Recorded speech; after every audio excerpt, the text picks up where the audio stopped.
There we go. We've all seen them.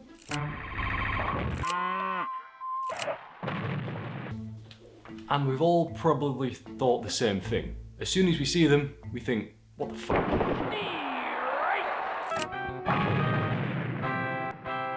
Even some of YouTube's biggest creators have made parodies of them.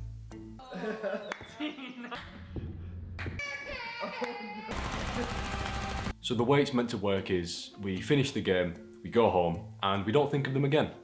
Well, that's how you think it should go, but every time I get home after a game, I keep thinking about them, and I keep wondering, why do they look like that?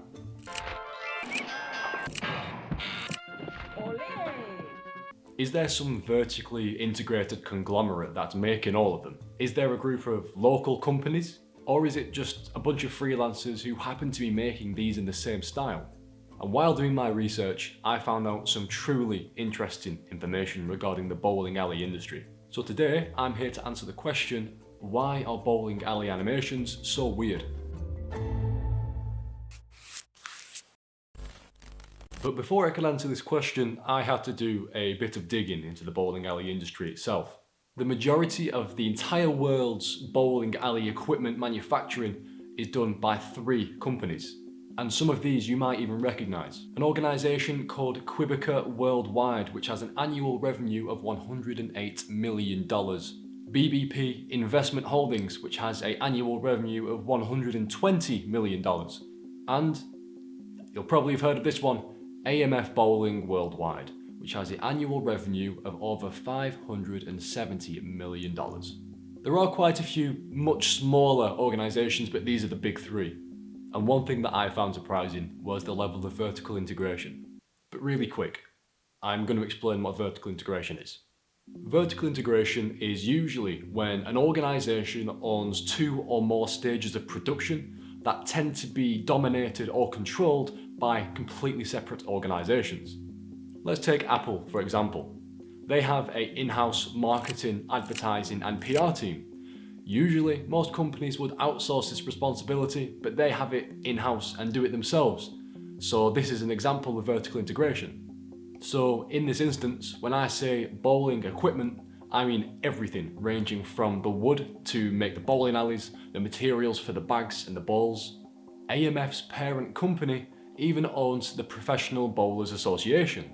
That's like the owners of Manchester United Football Club also owning the Premier League. And of course, this vertical integration also includes software systems. Now, these are the scoreboards that come up on the screen, and the software that determines whether a pin has fallen. Now, pretty much all of these are designed and distributed by one company. You guessed it, AMF. And what comes included with these software systems? Hey man, come here. Hey, you wanna see what I got under my jacket? 8 strikes, man. The animations. Many of these animations, I'd say most of them, look like they are straight out of the early 2000s and the early 90s. Corridor Digital, you might have heard of them, did a very interesting video trying to replicate these animations themselves, and one of the animators decided to use a piece of software called Autodesk 3ds Max, purely because it has a feature called scanline rendering. Scanline rendering is one of the most basic forms of rendering, which dates back to 1967. And just from looking at these examples here of scanline rendering, it's clear to see the similarities. Judging by these examples, I think it's quite safe to assume the time period in which most of these bowling alley animations were made.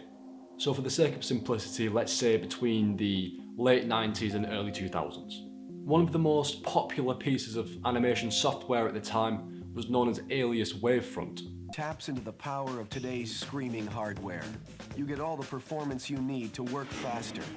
Now this would later be known as Autodesk Maya, which would itself evolve and split off into Autodesk 3ds Max, which is one of the most used pieces of 3D animation software on the market today, which even shows bowling alley animations in the marketing material. This software was used for most games you can think of, from Call of Duty, Uncharted 4, Halo 4, and any big budget movie you can think of, ranging from Frozen to Game of Thrones, all the way to Lord of the Rings.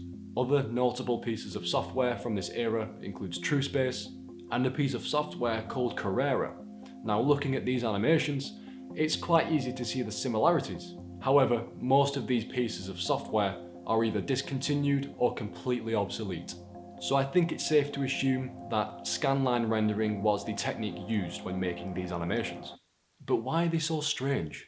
Bowling has evolved a lot since the 90s, and organisations such as AMF and Brunswick want to make you remember your time at the alley. They want to elevate every player's level of involvement to something greater than just keeping the score. And animations are one of the most effective ways to do this. They're universally understood cross-culturally, they can be simple, they can be complex, and the stranger they are, the more they stick with us.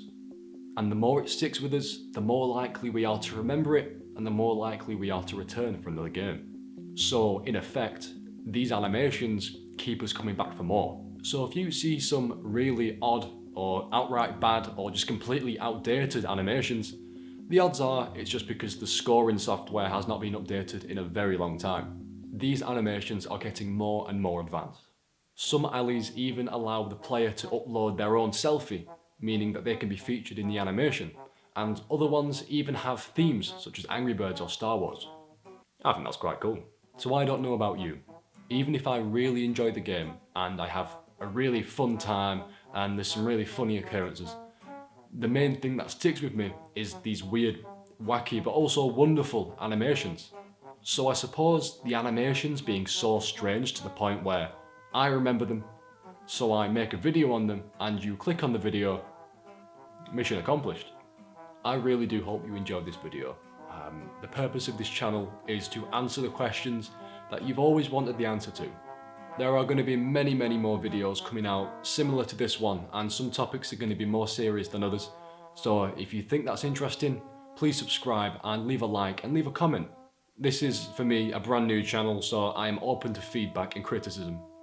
So yeah, thank you for watching.